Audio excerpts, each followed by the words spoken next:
Major news at 6 p.m. Citizen FM 93.7. Always precise in news broadcast. This is 93.7 Citizen FM, Abuja.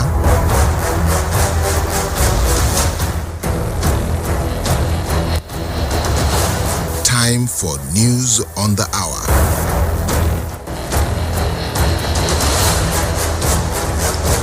The time is 6 o'clock. Good evening. You're listening to the news here on Citizen FM 93.7 Abuja. I'm Rayo Omotosho.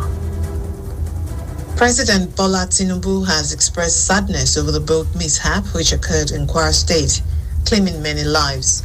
The president's commiseration was contained in a statement on Wednesday by his Director of Information, Abiodun Ladunjoye.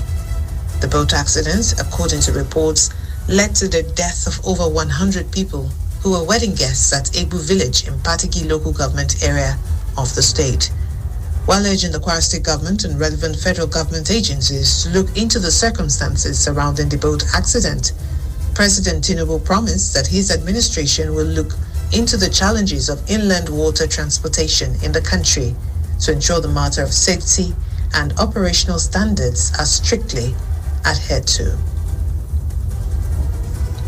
Former Speaker of the House of Representatives, Femi Gbajabiamila, has resigned from the House to take up his role as Chief of Staff to the President.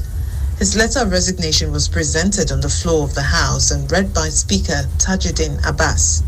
Concerns had emerged as to how he was going to manage both roles, given that the former Speaker had been inaugurated alongside his colleagues on Tuesday and had voted as well for the leadership of the House. However, the member representing Surulere 1 has now tendered his resignation, and the Independent National Electoral Commission, INEC, will now have to conduct a fresh election to fill the role. The Chief of Army Staff, Lieutenant General Farouk Yahya, has declared absolute loyalty of the Nigerian Army to the country's new president, Asiwaju Bola Ahmed Tinubu, in line with the Constitution of the Federal Republic of Nigeria. General Yahya also assured Tinubu that the Nigerian Army will at all times maintain professionalism in the discharge of its duties to ensure that the Commander-in-Chief achieves his vision of building a safe and secure Nigeria for economic and other social activities to thrive. The Chief of Army Staff made this declaration in Katsina on Tuesday, shortly after commissioning some projects at the Government Day Secondary School, Malum Fashi, under the Special Intervention Civil Military Cooperation CIMIC project. The Nigeria Customs Service has announced a conditional lifting of a ban on export of processed wood, charcoal, and other allied products in a circular dated 8th of June 2023 and signed by the Assistant Comptroller General of Customs, Musa Mba, for the Comptroller General. The service confirmed that the administrative ban placed on the export of processed wood, charcoal, and other allied products is lifted with immediate effect. Furthermore, in addition to strict compliance with provisions of the extant guidelines for non-oil export, they are directed to collaborate with the forest officers at the ports and borders for proper identification and prevention of exportation of prohibited wood products. Troops of Operation Hadarin Daji, deployed at Zafi local government area of Zamfara State, Tuesday rescued 10 kidnapped victims while on search and rescue operation. It was gathered that the victims were abandoned by bandits when they noticed the Nigerian army troops approaching their hideout. Investigations also revealed that the victims were abducted by the terrorists while working on their farmland on June 6. The rescued victims revealed that the terrorists fled and abandoned them when they heard the troops closing in on them. And on the foreign scene, 3 people were killed after a series of explosions caused by fireworks struck residential buildings in the northern city of Tianjin, local officials said Wednesday. The blast, which occurred shortly after 8 p.m. on Tuesday, is believed by authorities to have been ignited by a 46-year-old man who has since been arrested. Several others were injured and are still being treated by emergency responders on Wednesday, said broadcaster CCTV reported. The explosions rocked two residential apartment compounds roughly 1 kilometer apart in the eastern part of Tianjin, which is about 110 kilometers southeast of Beijing. The arrested suspect's son named Ma is under investigation, but no initial findings have been made public. However, images of the scene shared on social media shows firefighters attempting to assist victims inside a housing block, the outside of which appeared to be heavily damaged. Human Rights Watch says it has found further evidence that rebels backed by Rwanda killed dozens of people in the east of the Democratic Republic of Congo, who were then buried in mass graves.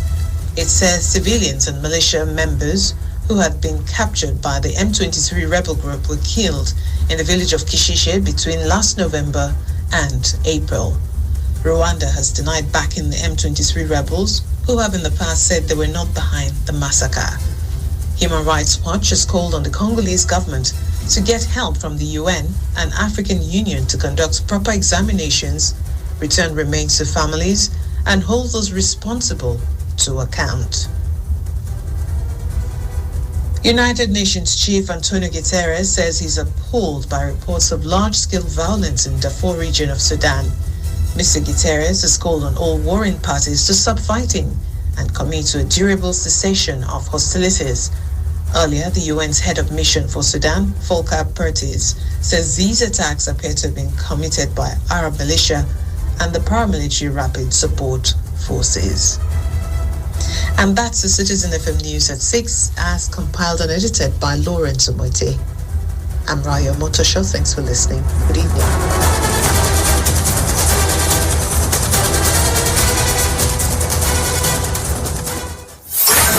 Looking for the best in news updates? Yeah, man. Listen to Citizen FM 93.7 Abuja. Now listen.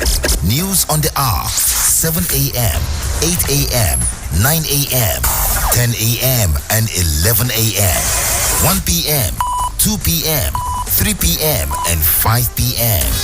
News at noon, 12 noon. News from across the states, 4 p.m. And our major news at 6 p.m. Citizen FM 93.7. Always precise in news broadcast.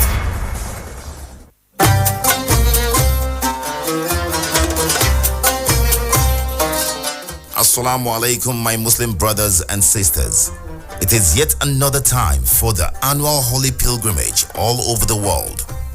Muslim faithfuls make a pilgrimage to the Kaaba, the house of Allah, in the sacred city of Mecca in Saudi Arabia.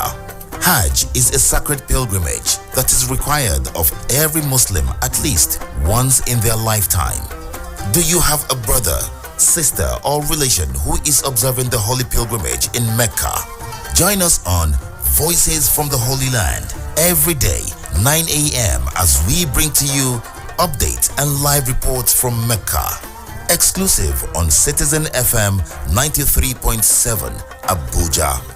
Voices from the Holy Land. لبيك اللهم لبيك لبيك لا شريك لك لبيك إن الحمد والنعمة لك والملك لا شريك لك. I say get out of my house. How we no get out? He go hard you. If you make a 10 slap on me, something go scatter in the walk on the air. I'm shingambe nikaye roduela. Me duega atabiwe. Angbanev de yeren kwaya shingampagachi.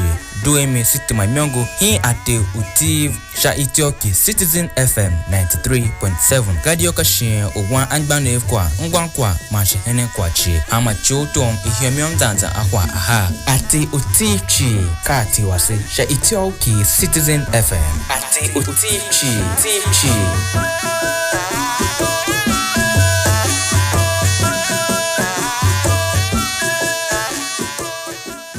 لبيك اللهم لبيك لبيك لا شريك لك لبيك.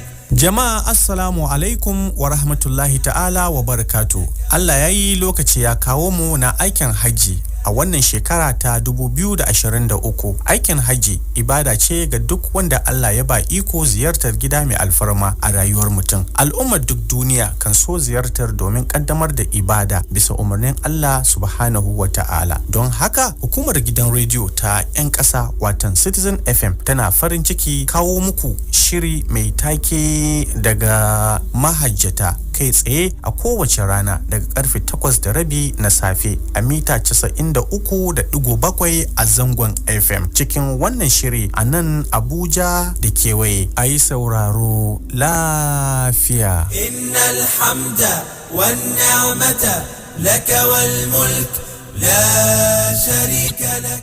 The Abuja National Mosque Dawah and